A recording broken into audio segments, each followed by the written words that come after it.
Buenas tardes, hermanos. Es de bendición estar de vuelta con ustedes. Pueden tomar asiento.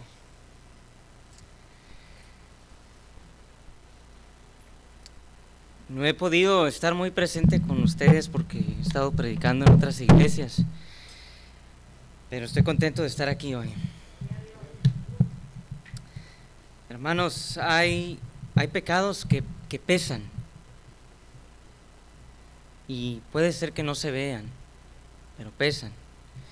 Hay quienes están aquí y entran limpios por fuera, pero por dentro están cansados. Y algunos están cansados de fingir, cansados de esconder, de orar sin sinceridad.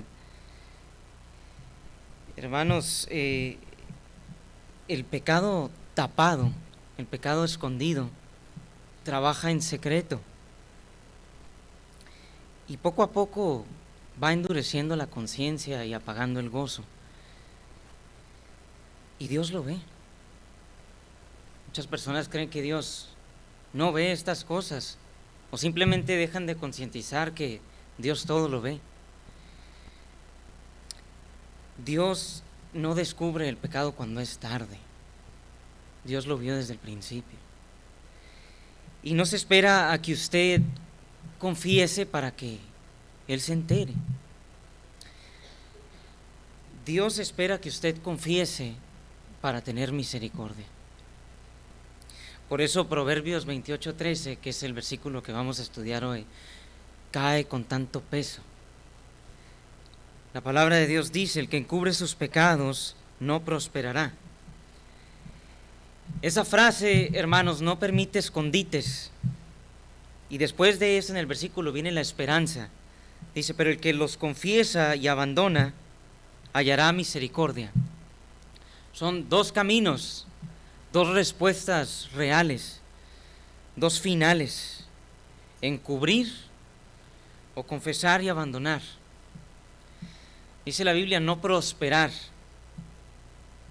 y es no prosperar o hallar misericordia. No hay tercer lugar, no hay un lugar seguro para el pecado que es escondido. No hay una paz verdadera cuando la mentira está siendo protegida. Y hoy este texto nos pone delante del Señor.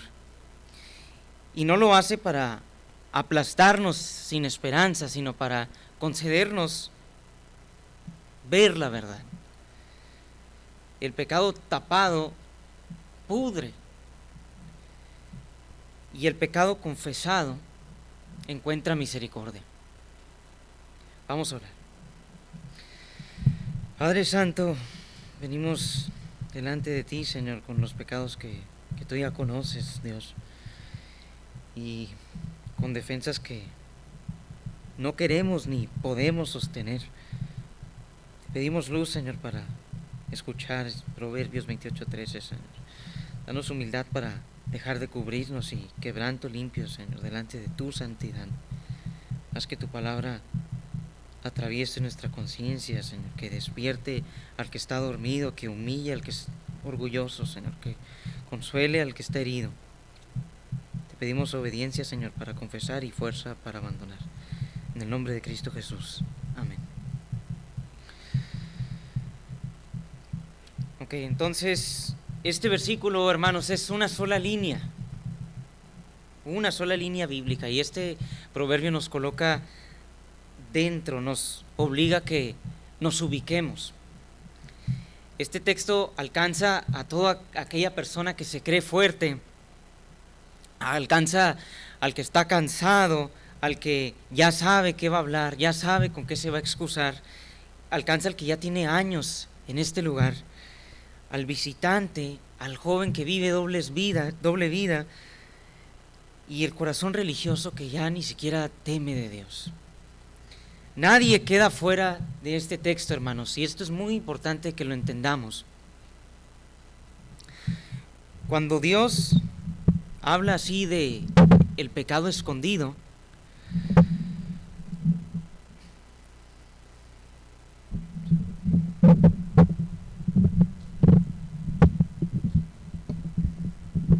gracias.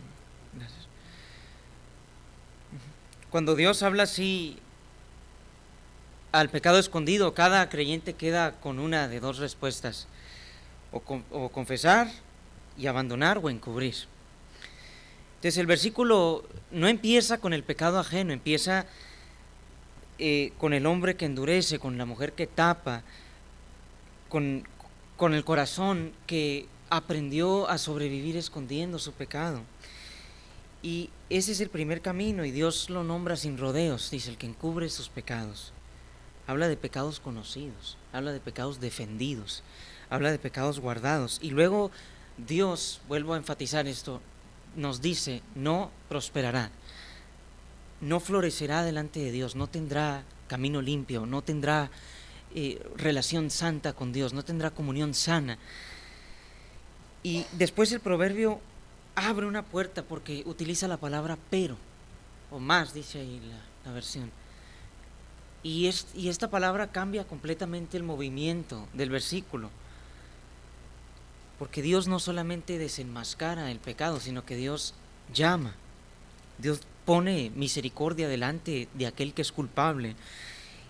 Pero esa misericordia está unida a dos verbos: confesar y abandonar. Confesar es decir la verdad delante de Dios, y abandonar es soltar el pecado delante de Dios. Una boca que confiesa y que no abandona sigue caminando torcidamente. Un llanto sin obediencia no es arrepentimiento bíblico. La idea central de este texto es muy clara, hermanos. Dios no bendice el pecado escondido. Dios tiene misericordia del pecador quebrantado. Y ese es el peso de este sermón. No se trata de aparentar mejor, se trata de venir a la luz. Se trata de confesar pecado, no se trata de sentir remordimiento, sino de verdaderamente arrepentirse. Se trata de abandonar todo aquello que ofende al Señor. Y hoy cada corazón debe responder delante del Señor. ¿Qué está haciendo usted con su pecado? ¿Lo está cubriendo o lo está trayendo en arrepentimiento a Dios? El pecado tapado termina seco, y el pecado confesado encuentra misericordia en Cristo. El libro de Proverbios es sabiduría de Dios, sabiduría para vivir delante del Señor. Y Salomón está ligado de manera central a este libro. La Biblia dice en Primera de Reyes 4:29: Dios dio a Salomón sabiduría, gran discernimiento y amplitud de corazón. Esa sabiduría que tenía Salomón era para formar un pueblo temeroso de Dios, un pueblo que supiera vivir, un pueblo que entendiera la diferencia entre el camino recto y el camino torcido. Proverbios 1:7 nos da esa puerta del libro. Dice: el temor del Señor es el principio de la sabiduría. Entonces, es necesario entender, hermanos, que sin temor del Señor nadie entiende bien el libro de Proverbios. Puede memorizar frases y puede admirar poesía, puede repetir los principios que hay en este libro, pero no entiende el corazón del libro. Porque Proverbios no enseña astucia, no enseña sabiduría humana, enseña temor santo. Y por eso es que el capítulo 28 contrasta dos caminos: el justo y el malvado, el íntegro y el perverso, el obediente y el rebelde, el que teme a Dios y el que endurece su corazón. Proverbios 28:14 dice: bienaventurado el hombre que siempre teme, pero el que endurece su corazón caerá en el mal. Y ese versículo está pegado al texto central de hoy y nos ayuda a leerlo y entenderlo bien. Encubrir pecado es endurecer el corazón, y confesar y abandonar es temer del Señor. Ahí está la tensión del pasaje, hermanos. Un corazón puede cubrirse o puede quebrarse. Un corazón puede proteger su imagen o puede rendirse delante del Señor. el contexto histórico del libro de Proverbios también significa algo. Proverbios 25:1 dice: también estos son proverbios de Salomón, los cuales copiaron los hombres de Ezequías, rey de Judá. Y esto se ubica en un tiempo serio, porque Ezequías reinó en Judá. Vivió después de mucha corrupción. Vivió entre presiones políticas, en un mundo que estaba siendo tentado por ídolos.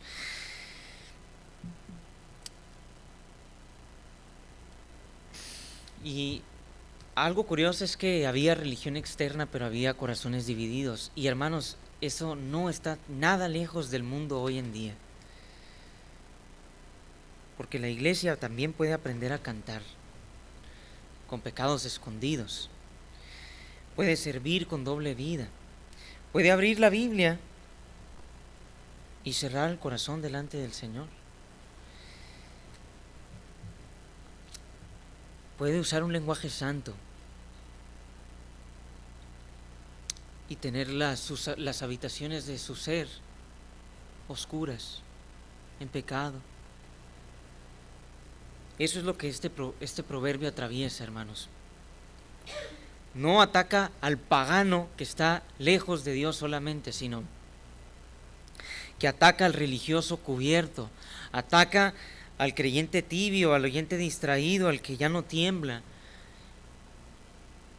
Este texto nace del drama de Génesis. Adán pecó, Adán tuvo vergüenza, Adán se escondió. Génesis 3:10 dice: oí tu voz en el huerto y tuve miedo porque estaba desnudo y me escondí.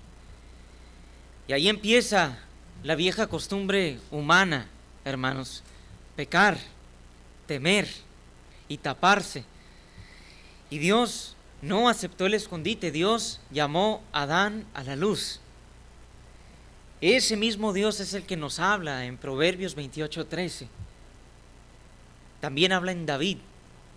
El Salmo 32:3 dice: mientras callé mi pecado, mi cuerpo se consumió en mi gemir durante todo el día. Luego el Salmo 32:5 dice: te manifesté mi pecado y no encubrí mi iniquidad. Y David añade: tú perdonaste la culpa de mi pecado. Es el mismo camino, hermanos: no encubrir, confesar y recibir misericordia. Por eso el texto nos prepara para Cristo, porque Cristo es la misericordia encarnada para aquellos pecadores que vienen a la luz. El texto empieza con una persona, el que encubre, dice.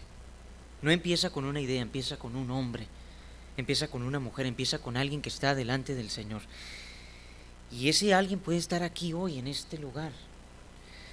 Puede estar oyendo tranquilo, puede estar cantando alabanzas, puede estarme siguiendo la lectura bíblica hoy, puede estar tomando notas, puede estar diciendo gloria a Dios, puede estar diciendo amén. Puede estar escondido bajo una apariencia buena. Pero el texto lo llama por su acción. Encubre, dice.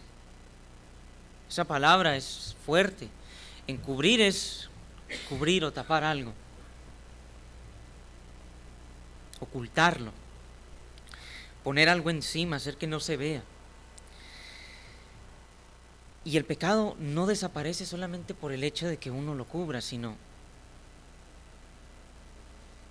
que se queda escondido, pero sigue ahí, y lo escondido sigue vivo. Entonces el encubridor no vence al pecado, como nos es encomendado bíblicamente, sino que lo guarda bajo llave, lo protege, lo alimenta, lo visita cuando nadie está viendo, le deja espacio en el alma. Esa es la primera herida del texto: el que encubre sus pecados. No dice el que tropieza y corre a Dios, no dice el que cae y se humilla, dice el que encubre. Entonces el pecado aquí no solamente es un acto cometido contra Dios, sino que es algo conservado, algo defendido, algo maquillado. Y ahí empieza la ruina, no cuando usted descubre que pecó, sino cuando decide taparlo. Hay una diferencia enorme entre un creyente que cae llorando y un creyente que poco a poco va aprendiendo a esconder.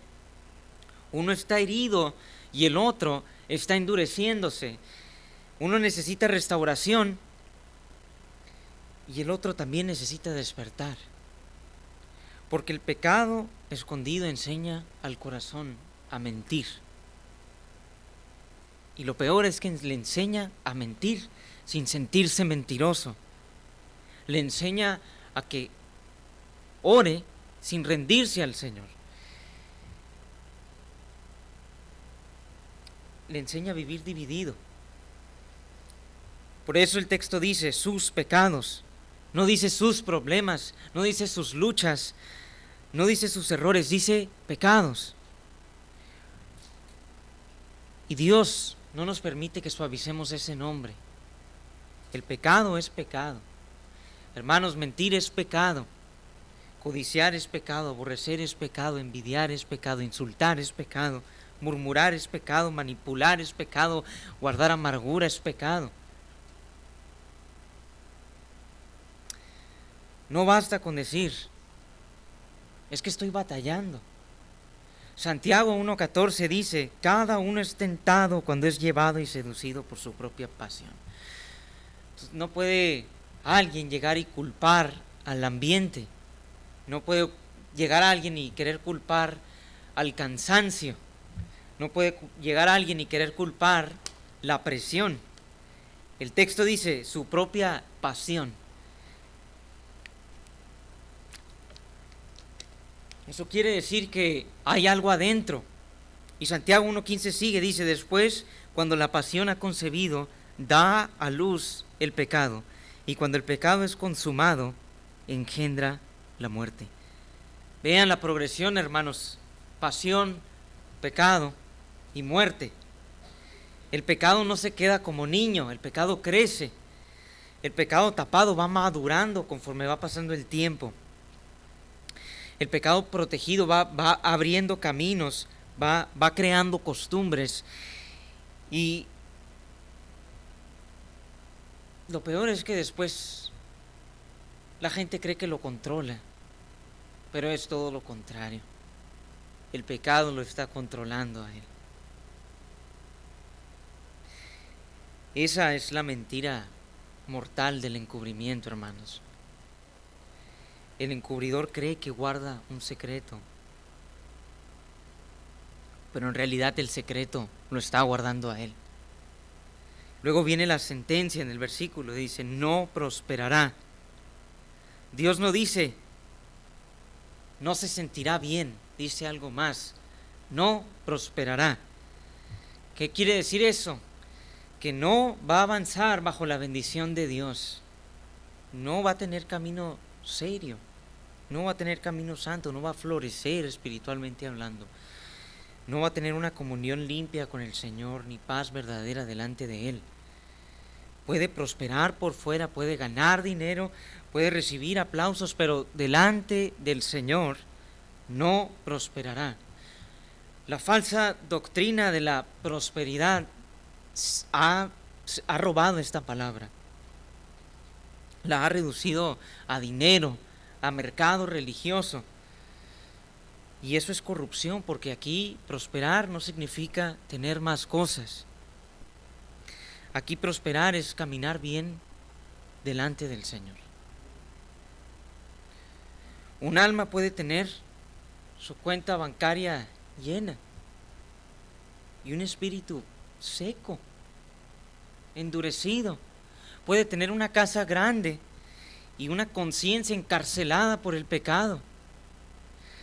Puede tener un ministerio visible y una vida interior que está podrida. Eso no es prosperidad. Eso es ruina bien maquillada. El Señor ya lo había mostrado en David. El Salmo 32:3 dice, mientras callé mi pecado, mi cuerpo se consumió en mi gemir durante todo el día. David estaba hablando como un hombre quebrado, que cayó, que cubrió, que guardó. y su cuerpo sintió el peso, porque el Salmo 32:4 dice: pues de día y de noche tu mano pesaba sobre mí, mi vitalidad se desvanecía con el calor del verano. La mano de Dios pesaba, no porque Dios odiara a David, sino porque lo amaba demasiado como para dejarlo cómodo en pecado. A veces el peso que uno tiene en la conciencia es la misericordia del Señor.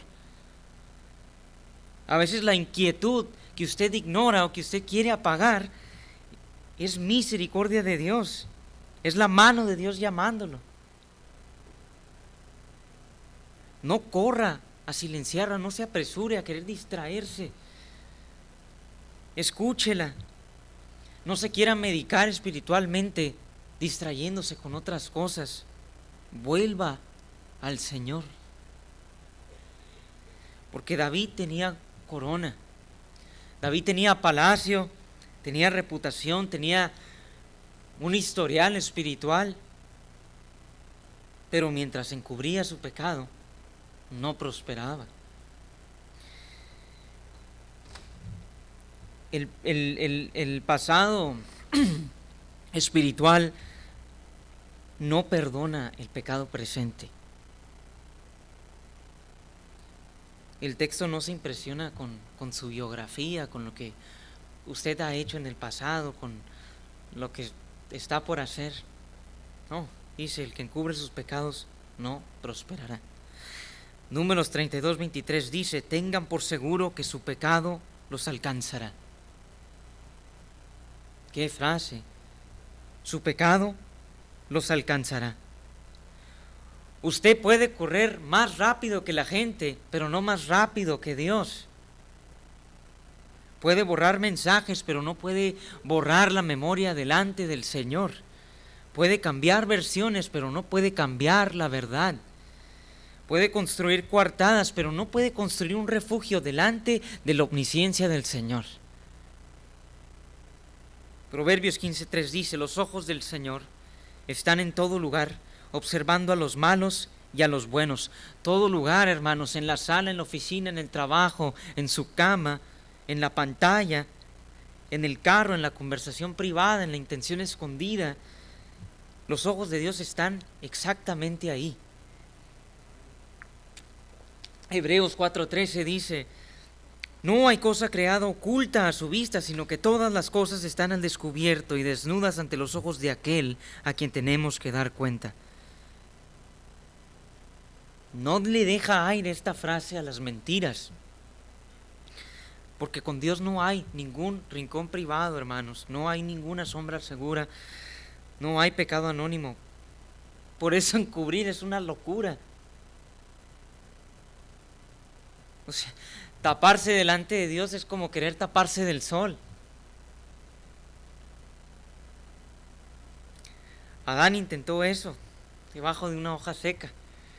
Génesis 3:8 dice que el hombre y su mujer se escondieron de la presencia del Señor Dios entre los árboles del huerto. El pecado siempre busca árboles,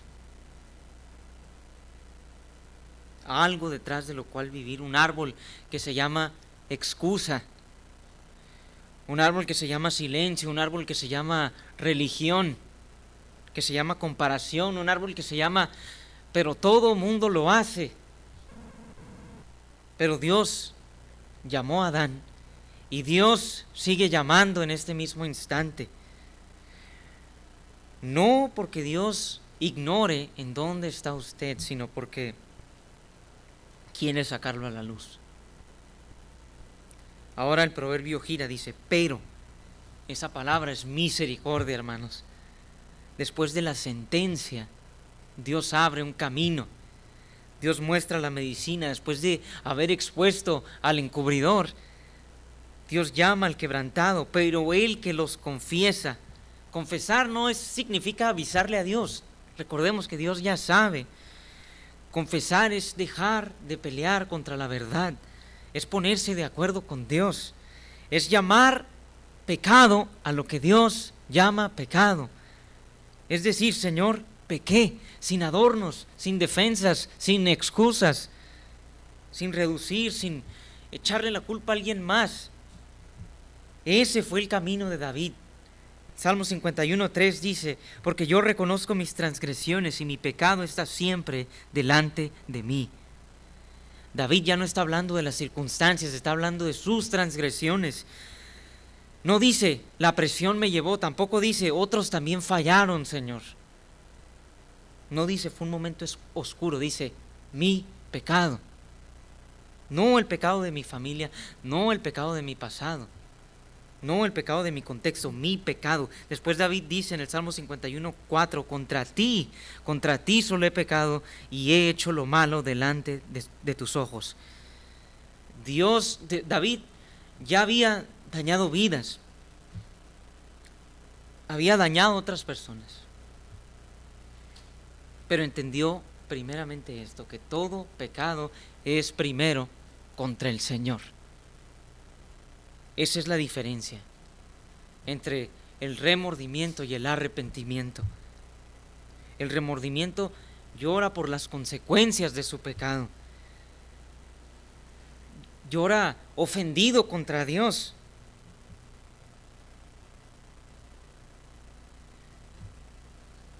Pero el arrepentimiento reconoce que ha ofendido al Señor. El remordimiento quiere sentir un alivio momentáneo, pero el arrepentimiento quiere limpieza. El remordimiento dice, me atraparon, pero el arrepentimiento bíblico dice, pequé contra el Señor. Primera de Juan 1:8 dice, si decimos que no tenemos pecado, nos engañamos a nosotros mismos y la verdad no está en nosotros. El encubridor vive autoengañándose, hermanos. No necesita convencer a Dios. No puede. ¿Por qué? Porque se convence a sí mismo, se empieza a predicar sermones falsos. Se absuelve sin la cruz. Se justifica sin sangre. Y eso es peligroso. Primera de Juan 1:9 dice, si confesamos nuestros pecados, Él es fiel y justo para perdonarnos los pecados y para limpiarnos de toda maldad. Es fiel porque Dios cumple su promesa. Y justo porque porque Cristo Jesús pagó esa deuda. Dios no perdona por sentimentalismos, hermanos. Dios perdona por la justicia satisfecha en la cruz de su Hijo Jesucristo. Cristo no murió para que Dios ignorara el pecado. Cristo murió para que Dios perdonara justamente. Por eso la confesión cristiana no termina en culpa, termina en Cristo Jesús. El creyente confiesa porque hay sangre suficiente, porque la sangre basta. Primera de Juan 1:7 dice, la sangre de Jesús su Hijo nos limpia de todo pecado. De todo pecado. Eso incluye los pecados de los cuales usted se avergüenza. Pecados viejos, pecados repetidos, pecados que usted teme llamarlos por su nombre, pecados que teme llamar pecado. Pero la sangre de Cristo es más valiosa. La sangre de Cristo es más preciosa que la mancha del pecador arrepentido. El proverbio no termina en confesar, sino que después dice, y abandona. Confesar sin abandonar es intentar usar la verdad sin rendirse al Señor. Abandonar es soltar, es dejar, es apartarse, es romper cualquier vínculo, cualquier alianza con el pecado. No significa que uno va a ser perfecto sin luchar, sino que uno va a estar encaminado sin formar una amistad con el pecado. Hay creyentes que quieren misericordia sin ruptura, sin quebrantamiento. Quieren alivio sin obedecer al Señor. quieren llorar el domingo, pero quieren hacer lo mismo el lunes. Quieren perdón sin tener esa guerra santa en contra del pecado. Y Proverbios 28:13 no les da ese refugio. Dice, confiesa y abandona. Muy claro. Isaías 55:7 dice, abandone el impío su camino y el hombre inicuo sus pensamientos y vuelva hacia el Señor, que tendrá de él compasión. Abandone su camino, dice, abandone sus pensamientos, vuelva hacia el Señor y compasión. Es la misma lógica.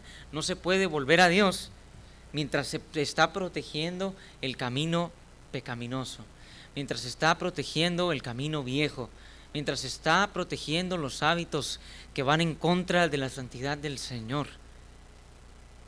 Ezequiel 18:31 dice, arrojen de ustedes todas las transgresiones que han cometido y háganse un corazón nuevo y un espíritu nuevo. Arrojen, no dice decoren, no dice maquillen, no dice disfracen, no dice escondan. Arrojen. Y Jesús dijo en Mateo 3:8, produzcan pues frutos dignos de arrepentimiento. ¿Qué quiere decir eso, hermanos? Que el arrepentimiento tiene fruto. No solamente lágrimas, no es algo que es de palabras. Fruto, eso significa una obediencia visible. Un cambio visible, una obediencia concreta al Señor. Pablo predicó lo mismo. Hechos 16:20 dice que anunciaba que debían arrepentirse y volver a Dios, haciendo obras dignas de arrepentimiento. Arrepentirse, volverse a Dios, obras dignas. La Biblia no separa lo que nosotros queremos separar, no separa la confesión del abandono, no separa la fe del arrepentimiento. La gracia que nos perdona, hermanos, es la misma gracia que nos enseña a renunciar. Tito 2:11 dice, porque la gracia de Dios se ha manifestado trayendo salvación a todos los hombres. Y sigue el versículo 12, enseñándonos a renunciar a la impiedad y a los deseos mundanos. La gracia que no enseña a renunciar no es la gracia bíblica. Es una mentira peligrosa. Por eso Santiago 5:16 manda, confiesen sus pecados unos a otros y oren unos por otros para que sean sanados. No significa que todos los pecados deben de ser contados a todos. Eso sería imprudente, pero significa que ningún pecado debe ser escondido en una oscuridad orgullosa. Hay pecados que deben confesarse a Dios, hay pecados que deben confesarse a quien usted dañó, hay pecados que necesitan ayuda pastoral, y hay cadenas que se rompen cuando la luz de Cristo entra. No se sana lo que se sigue escondiendo, no se restaura lo que se sigue defendiendo, hermanos. Muy importante que entendamos esto, que no se abandona el pecado que se sigue alimentando.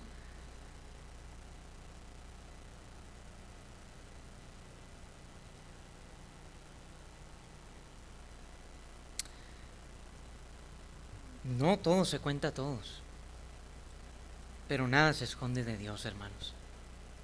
Absolutamente nada.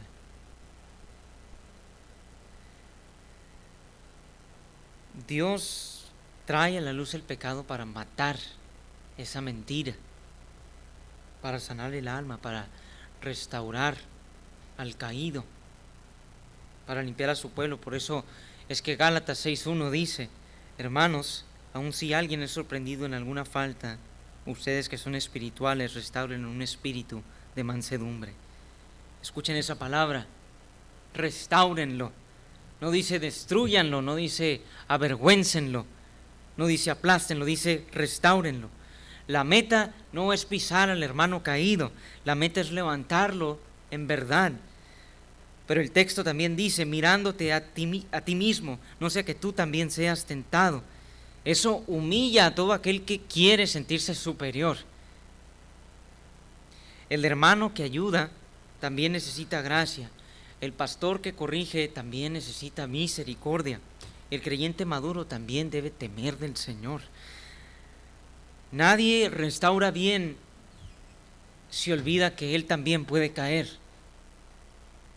Por eso la iglesia debe ser un lugar serio, serio con el pecado y serio con la gracia.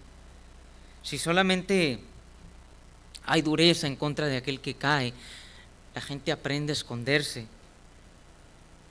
Pero si hay suavidad, la gente empieza a ponerse cómoda. Pero Cristo no nos llama ni a la crueldad, ni a la permisividad. Cristo nos llama a la verdad con gracia. Y la verdad con gracia es muy importante. Una iglesia sana no es una iglesia sin pecadores. Eso no existe. Una iglesia sana es una iglesia en donde el pecado no se protege. Esa es la diferencia. Donde aquel que verdaderamente está arrepentido no es tratado como basura. Donde el pecado no se llama simplemente tropiezo o debilidad. Donde la gracia no se usa como permiso para seguir pecando. Esa es la diferencia entre una iglesia verdaderamente comprometida con el Señor. Proverbios 28:13 no nos permite jugar. El que encubre sus pecados no prosperará. Eso es serio, pero también dice, el que los confiesa y abandona hallará misericordia. Eso es esperanza, hermanos. La misericordia nos ayuda a enfrentar esa responsabilidad. El que robó no solamente debe decir, robé. Efesios 4:28 dice, el que roba no robe más, sino más bien que trabaje. Y luego dice, a fin de que tenga que compartir con el que tiene necesidad. Eso es un cambio, hermanos. Antes tomaba, antes trabajaba, antes dañaba y ahora comparte. ¿Por qué? Porque la gracia lo cambió. La gracia cambió sus manos. El mentiroso arrepentido no dice, mentí, sino que además de eso ahora habla con verdad. Aunque le cueste, aunque quede mal, aunque lastime a los demás por decir la verdad, aunque pierda ventaja. El orgulloso que se arrepiente no dice solamente fui duro, ahora pide perdón, sin excusas, sin decir así soy yo. El amargado arrepentido ya no dice solamente estoy herido, ahora deja de alimentar esa herida. Deja de repetir esa historia, deja de usar el dolor como permiso para pecar. El que está atrapado en la impureza no solamente llora, sino que corta el acceso, busca ayuda, apaga lo que debe de apagar. El esposo que pecó no exige una confianza inmediata, camina con humildad, acepta preguntas, acepta límites, acepta ayuda. La esposa que pecó no usa sus lágrimas para evitar la responsabilidad. Habla verdad, camina en la luz, se somete a Dios. Hermanos, arrepentirse no simplemente es decir, ya lo confesé, ahora todos deben de empezar a actuar como si eso nunca pasó. No, eso no es humildad. A veces hay consecuencias por nuestro pecado, a veces hay heridas, hay procesos, hay confianzas destruidas que tienen que volver a crecer. Y el arrepentido verdadero no pelea contra eso, sino que lo acepta delante del Señor. Porque ya no quiere proteger su imagen, ya no se quiere proteger a sí mismo, sino que quiere ahora agradar al Señor. A veces queremos perdón, hermanos, sin obedecer al Señor. Queremos alivio sin cambio, queremos que el Señor tenga misericordia de nosotros, pero nosotros no queremos ser humildes.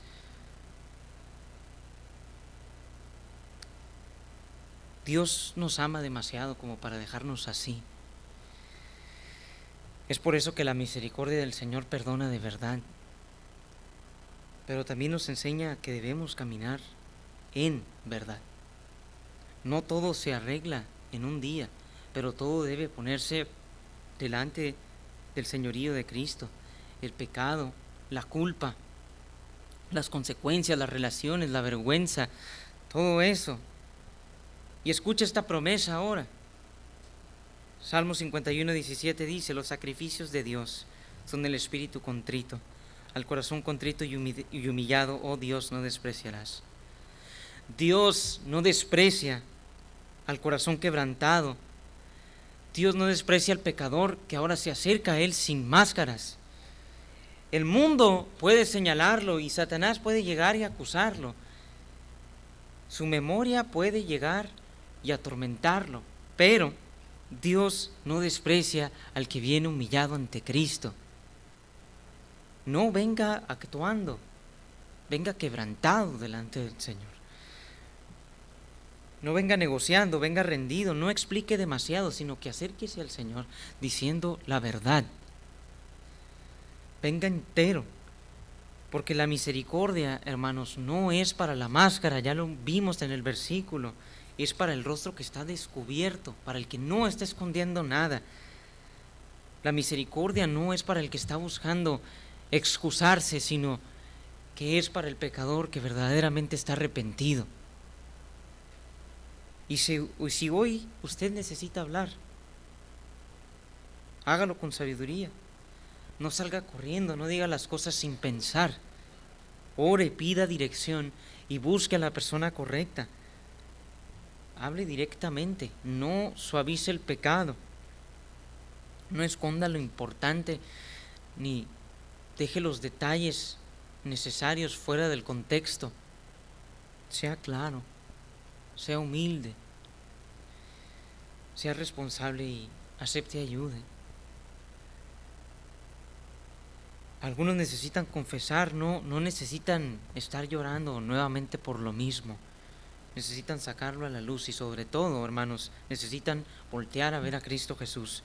Hebreos 4:16 dice: acerquémonos con confianza al trono de la gracia, no al trono de la excusa, no al trono de la apariencia, no al trono del orgullo, al trono de la gracia, porque ahí usted encuentra misericordia, ahí usted encuentra ayuda, ahí usted encuentra fuerza, ahí usted encuentra perdón.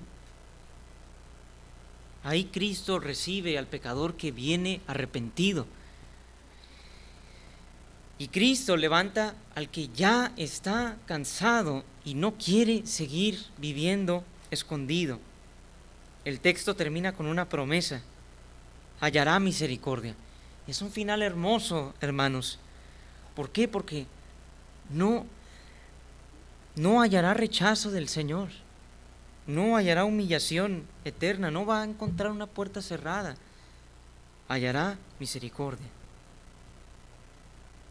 La misericordia no llama limpio al pecado, sino que la misericordia limpia al pecador. Lucas 15:20 dice del hijo perdido: siendo él aún de lejos, su padre lo vio y sintió compasión por él y corrió, se echó sobre su cuello y lo besó. El hijo venía sucio, pero venía de regreso, hermanos. Venía avergonzado, pero se dirigía hacia el padre, sin derechos, pero halló compasión. Ese padre salió para recibir al hijo vuelto. Y eso nos enseña de la misericordia bíblica, hermanos, que no llama hogar al basurero, saca al hijo del basurero y lo viste por gracia. Isaías 53:5 nos enseña cuál es el costo de eso. Dice: él fue herido por nuestras transgresiones, molido por nuestras iniquidades. Cristo fue herido por pecados reales, por pecados nuestros, molido por nuestras iniquidades. El Hijo de Dios cargó esa culpa verdadera. Por eso es que la misericordia es santa, hermanos. Romanos 3:24 dice que somos justificados gratuitamente por su gracia, por medio de la redención que es en Cristo Jesús. Gratuitamente, por gracia, por redención. Fíjese bien, no es por encubrir mejor, no es por prometer más fuerte, no es por un llanto más largo, sino que es por Cristo Jesús. Romanos 3:25 dice que Dios exhibió a Cristo como propiciación por su sangre a través de la fe. Propiciación significa que la ira santa de Dios fue satisfecha por el sacrificio de Cristo, y dicho de manera más sencilla, Cristo fue quien recibió el juicio para que el creyente recibiera misericordia. No hay misericordia barata aquí, hermanos. Hay misericordia que fue comprada por sangre. Segunda de Corintios 5:21 dice: al que no conoció pecado le hizo pecado por nosotros, para que fuéramos hechos justicia de Dios en él. Cristo no conoció pecado, pero nosotros sí. Cristo fue tratado como culpable y nosotros fuimos tratados como justos en él. Ese intercambio, hermanos, tiene toda la esperanza. Por eso es que el pecador puede venir, no porque su confesión de pecado sea perfecta, sino porque Cristo Jesús es perfecto. No porque el abandono de su pecado compre el perdón, sino porque Cristo Jesús compró el perdón. Pero el que no quiere confesar, hermanos, rechaza esa luz. Y el que no quiere abandonar demuestra que todavía sigue en tinieblas. Juan 3:19 dice que la luz vino al mundo y los hombres amaron más las tinieblas que la luz, pues sus acciones eran malas. Esa frase explica mucho, hermanos. El problema no es falta de información, el problema es que hay un amor por la oscuridad. Los hombres amaron más las tinieblas, no solamente cayeron en ellas, sino que las amaron. El encubrimiento, hermanos, demuestra un amor desordenado, un amor fuera de lugar. Si usted ama su pecado, ama su control, ama su secreto, Cristo Jesús lo está llamando a la luz. Juan 8:12 dice: yo soy la luz del mundo, el que me sigue no andará en tinieblas, sino que tendrá la luz de la vida. El que sigue a Cristo, hermanos, no hace pacto con la oscuridad. Puede tropezar, puede caer, puede llorar, puede sufrir, puede necesitar restauración, pero no puede construir hogar en las tinieblas y empezar a llamarlo discipulado. Por eso es que este versículo de Proverbios 28:13 nos está llamando a salir de la mentira y lo está haciendo con promesa. Misericordia para el culpable que viene, misericordia para el cansado que se rinde delante del Señor, para el joven que rompe la doble vida, para el matrimonio que decide hablar con la verdad, para el religioso que deja de actuar. Pero escuchen bien, no hay misericordia para la máscara, no hay misericordia para el hipócrita. Hay misericordia para el rostro descubierto, para el de un solo ánimo. No hay misericordia para la excusa, hay misericordia para la confesión. Hay misericordia para el arrepentimiento real. Y aún ese arrepentimiento es la obra de Dios llamando al pecador. Hechos 11:18 dice: así que también a los gentiles ha concedido Dios el arrepentimiento que conduce a la vida. Dios concede el arrepentimiento, Dios abre los ojos, Dios despierta la conciencia y Dios nos llama a través de su palabra y nos convence por medio de su Espíritu Santo. Pero usted debe de responder. Usted tiene esa responsabilidad. Marcos 1:15 dice: arrepiéntanse y crean en el Evangelio. Ahí está el llamado de Cristo: arrepiéntanse, crean. No encubran, no huyan, no negocien con lo que los destruye, sino que vengan a la luz, vengan a Cristo Jesús. En la cruz, Dios no escondió nuestro pecado, sino que Dios lo juzgó. Y en la resurrección, Dios no dejó al pecador sin esperanza, sino que abrió misericordia viva. Así que no siga tapando, hermano. No siga muriendo en secreto, no siga llamando prudencia a su encubrimiento espiritual, a su cobardía espiritual. No siga llamando proceso, como mucha gente dice, a lo que es una desobediencia frontal contra Dios.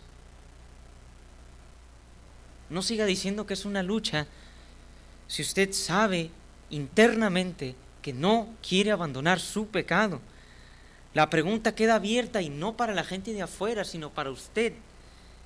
¿Dónde está su pecado ahora?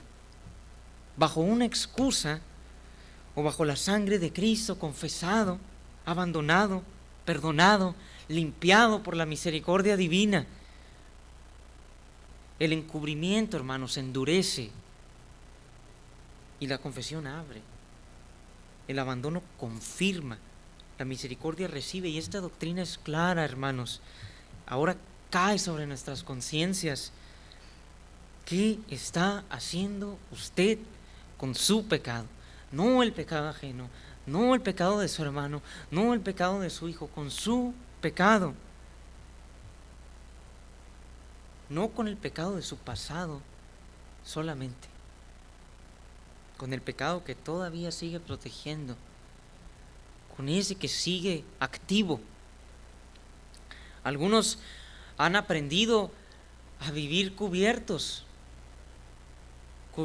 con lenguaje bíblico, con años de membresía, con una reputación muy bien cuidada.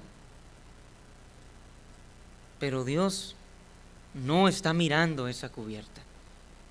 Dios está viendo el corazón, y el texto dice: no prosperará. Esa palabra también es amor, hermanos, porque Dios es santo y Dios llama todavía. Usted no tiene que seguir actuando, usted tiene que confesar, abandonar y venir a Cristo. Aquí hay algún creyente que está cansado. Necesita usted abrir delante de Dios lo que ha tapado. Tiene que nombrarlo con verdad. Llámese mentira, lujuria, orgullo, avaricia, codicia, manipulación, envidia, falta de perdón, etc. Diga lo que Dios dice y no se quede ahí, hermano. Corte esa ruta, apague el acceso a ese pecado, pida ayuda, restituya lo que dañó. Hay quienes viven una doble vida. No tienen por qué organizar mejor su oscuridad. Tienen que salir de ella. Hay jóvenes que están atrapados. No tienen que pensar que el pecado va a ser más fácil mañana. El pecado va creciendo cuando se va alimentando. Tiene que confesar hoy, tiene que abandonar hoy, tiene que correr a Cristo Jesús hoy. La verdad duele, pero la mentira pudre, hermanos. Debemos traer nuestro pecado a la luz, con humildad, con ayuda, con temor a Dios. Hermanos, les hablo ahora como iglesia. Una congregación sana no es una congregación sin pecadores. Es una congregación donde los pecadores no aman la oscuridad, donde el arrepentimiento no es fingido, es real, donde la gracia no es utilizada para practicar la desobediencia. Cristo Jesús llama pecadores y recibe al quebrantado. Cristo Jesús limpia al que es culpable y se dirige a Él con fe. No debe usted traer una versión mejorada de sí mismo. Tiene que traer su pecado, su culpa, su cansancio y venir al Salvador. La última palabra del texto no es encubrimiento, no es fracaso, no es vergüenza. La última palabra del texto es misericordia. Oremos. Padre amado, te pedimos, Señor, que abras todo lo que hemos tapado, Señor, que quebrantes lo que hemos defendido, Señor, que limpies lo que hemos ensuciado y que nos lleves a Cristo. No permitas, Señor, que nadie salga de este lugar abrazando a lo que tu Hijo murió para quitar. Te lo pedimos, Señor, en el nombre de Jesús.